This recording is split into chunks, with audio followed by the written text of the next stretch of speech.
በፈተና ውስጥ ሰዎች ላንተ ምን ማለት እንደሆኑ ብቻ አይደለም የምታየው፣ አንተ ለሌሎች ሰዎች ምን ማለት እንደሆንክም ታያለህ። ፈተና የሰውን ባህሪ አይሰራም፣ የሰውን ሂድን ባህሪ ነው ኤክስፖዝ የሚያደርገው የሚገልጠው። የሰውን ትክክለኛ ማንነት ነው የምታዩት። ሰው በፈተና አይደለም የሚሰራው፣ በፈተና ነው የሚገለጥ። አንዳንድ ጊዜ እኮ ታውቃለህ አይደል? እኛ እየሳቅን ፎቶ ስንነሳ ሞልቶልን ይመስላችኋል። ሁሌ ሞልቶልን ከአቅማችን በላይ ሆኖ እንደሆነ አልገባቸው። እንደዚህ ሱፍ ለብሰን ስታዩን ሞልቶልን መሰላችሁ እንጂ የሥራ ልብስ ነው፣ ቱታ ነው ብራዘር። መካኒክ ብንሆን የምናደርገው ቱታ በለው በቃ። ምን ሆነ ታውቃላችሁ?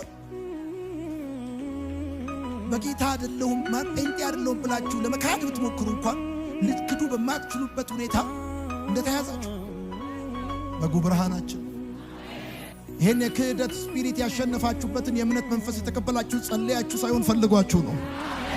ስለፈሰሰላችሁ መንፈስ ቅዱስ ለአምላካችን ለእግዚአብሔር ክብር ታጨበጭባላችሁ። ሃሌሉያ። ማንም ታማኝ ላይሆን ይችላል። ማንም ፊቱን ላዞር ይችላል። በህይወት ጭንቀት ውስጥ፣ ውጥረት ውስጥ፣ አጣብቂኝ ውስጥ ልገባ እችላለሁ። ግን አንድ ነገር አውቃለሁ፣ አምላኬ ታማኝ ነው። የኔ አባት ታማኝ ነው። አይጥለኝም። እስከ ሽበት ሽምግልና ይሸከመኛል። ያስጀመረኝ ጌታ ያስጨርሰኛል። ሰው ያደርገኛል። ከነገረኝ ቦታ ደርሳለሁ። ገና በልጅነቴ ከነገረኝ አደርግልሃለሁ ካለኝ ነገር ጋር ያገናኘኛል። አደርግልሃለሁ ያለኝን ያደርግልኛል። በአንተ ሰራለሁ ያለኝን ይሰራል። ልክ ነው፣ ወድቄያለሁ። ልክ ነው፣ ተሳስቻለሁ። እግዚአብሔር አዋቂ ነው። ያመንሻቸው ሰዎች ፊታቸውን አዙረዋል ማለት አንቺ ጅል ነሽ ማለት አይደለም። አንቺ የምትገርሚ አማኝ ነበርሽ፣ ሰው ታምኚ ነበር ማለት ነው። ከስረሻል ማለት የቱ እንደሚያስኬድ የቱ እንደማያስኬድ ገባሽ ማለት ነው። ስራ እንዴት እንደሚሰራና ስራ እንዴት እንደማይሰራ አወቅሽ ማለት ነው። ብወድቅስ ብለሽ አትፍሪ። መውደቅ ብርቅ አይደለም። ወድቀሻል ማለት ሞኝ ነበርሽ ማለት አይደለም። እምትገርሚ አማኝ ነበርሽ ማለት ነው። ይሄ ብርጭቆ ይሁን እዚህ ቀና ሄሎ ኢምፖርታንት ነገር ነው ማወራላችሁ። ይሄ ብርጭቆ ምን አለበት? ይሄ ብርጭቆ አሁን አየር አለበት እንጂ ባዶ አይደለም። ባዶ የሚባል ነገር የለም። አይዘር ውሃውን ትሞላለህ፣ አየሩን ታስወጣለህ፣ ውሃውን ታስወጣለህ፣ አየሩን ታስገባለህ። ያንተ አእምሮ እንደዚህ ብርጭቆ የእግዚአብሔርን ቃል ታስገባለህ፣ የሰይጣንን ታስወጣለህ። የእግዚአብሔርን ቃል ካላስገባ ሰይጣን ጓዙን ጠቅልሎ ፈርሾ አብረህ ትቅማለህ፣ ብቻህን ትመርቅናለህ። ከዛ በኋላ ያለ አማራጭ ማለት ነው ይሄንን አገጭህን ማዞር ብቻ ነው የሚሆነው፣ ህይወትህ የሚሆነው መጨረሻ።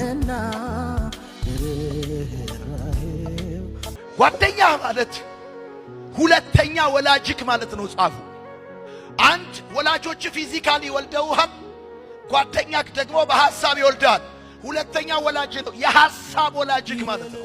ደስ ይላል ተብሎ፣ ቆንጆ ነው ተብሎ፣ አሪፍ ይለብሳል ተብሎ፣ እኛ ሰፈር ነው ተብሎ የሚያዝ ጓደኛ የለም። ብራዘር፣ በአካል በስጋ ለመወለድህ ምክንያት የሆኑ ቤተሰቦችን አንተ አልመረጥክም።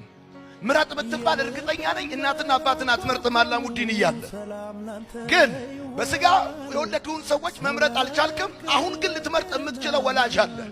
የሐሳብ ወላጅ ይባላል ጓደኛ ማለት። የትላንትናውን እንጂ የነገን ማን ያውቃል? ዘርህን ከምትይዝ እግዚአብሔርን ያዝ። በክፉ ቀን ገንዘብ ጥሩ ነው፣ ግን ይገርማል። ገንዘብ ካርድ ያወጣል እንጂ ጤና አይሰጥም። አልጋ ይገዛል እንጂ እንቅልፍ አይገዛም። ጥሩ ነው ብር መያዝ፣ ከብር በላይ ግን የሚያዋጣው እግዚአብሔር መያዝ። ታሪክ ይቀየራል። አሜን ነው። ታሪክ ይቀየራል። እግዚአብሔርን አጥብቀህ ያዝ። አሜን በል። ታሪክ ይቀየራል። በጥሩ ሰው ብቻ አይደለም፣ ባልጠበቀው ሰው ታሪክ ይቀየራል። አሜን ይባላል። ሌላ የለኝምና